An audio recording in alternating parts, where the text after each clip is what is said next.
Hello and welcome to the final part of the series where I show you how to use BLE to communicate between an ESP32 central and a Pico W peripheral.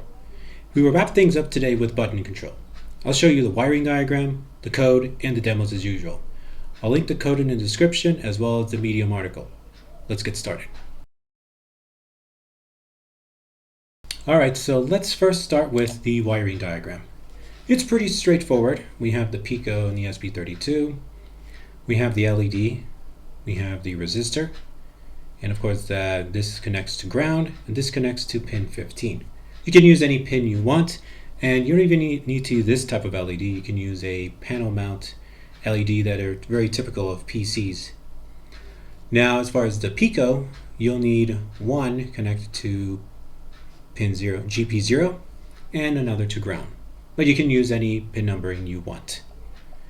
But this is it. Now I'll be using the PCB on this one, but the ESP32 will be by itself for this one. Again, the setup can be whatever you want. Alright, so let's get to the code. Now I will be using both the Pico and ESP32, but first I have to show you the code. Now, this is ESP32 central.py. It's actually the same as last time. There really is no difference. We just have the same libraries. We have the variables for the LED connected, the various message variables, the Bluetooth parameters, the message count. We have the encode and decode messages functions. We have the blink LED tasks function as usual. We have receive data task. The only difference is I changed the delay to 0.5. You can change this to whatever you like. You can have the delay to reflect whatever you want, such as 0.05. Just make sure to change that in the code. And of course we have timeout error, we have the exception here, so really nothing much has changed. BLE scan is still the same as usual. This is for scanning. We have our central mode, which has not changed at all. It's still the same with the device. Device is none, then it'll continue. We connect to it. We have the timeout errors. We have our surfacing characteristics defined. We have our other timeout error, but we also added an attribute error.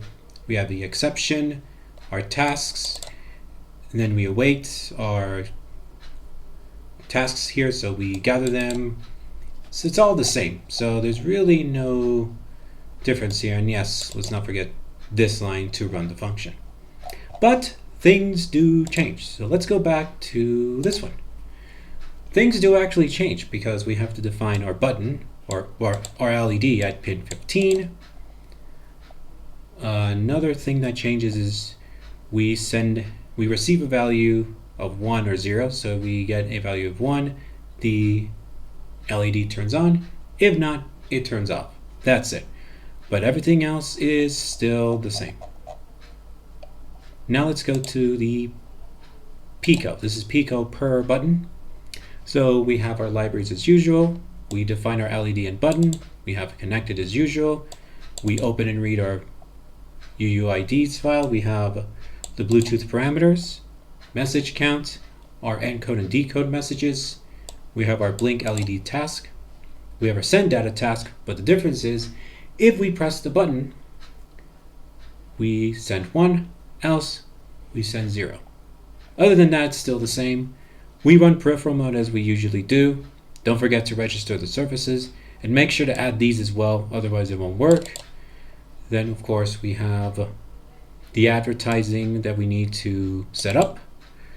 We have connected as true. We have our tasks. Don't forget to gather the tasks. And if things disconnect, we'll set connected to false. And don't forget to add this line to run this function. So it's very simple stuff. Well, at least in this exercise, but that will be it for the code. So let's get to the demos, and I will also show you how the PCB works with this code.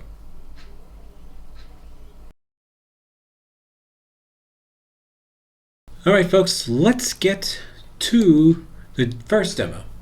So I have the code ready to go on both. And yes, the UUIDs is set up here and here. So we shouldn't have to worry about that. Anyways, let's go. So we'll run this code first. Okay, so the Pi codes are running. Now let's run the ESP32.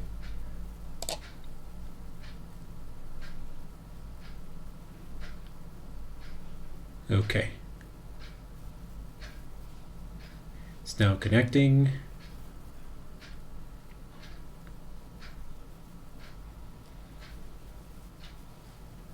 Okay. It took a while there, so let's press the button. And you can see 1 is, and then we let go.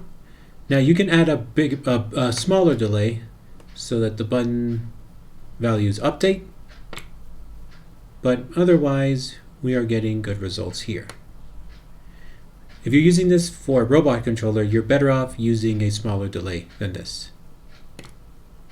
Alright, so we're done with this. So I'll end it here with the Pico first. And then I'll end the ESP32. And that's it for this demo. Let's move on to the next one. Alright folks, so I have the code running now. So let's press the button. As you can see, it's working now, so I'll press the button again. It's a bit slow on that, but otherwise it works. If I add a faster delay, I can get the LED turning on and off very quickly. But otherwise, that's another successful demo. So that's it.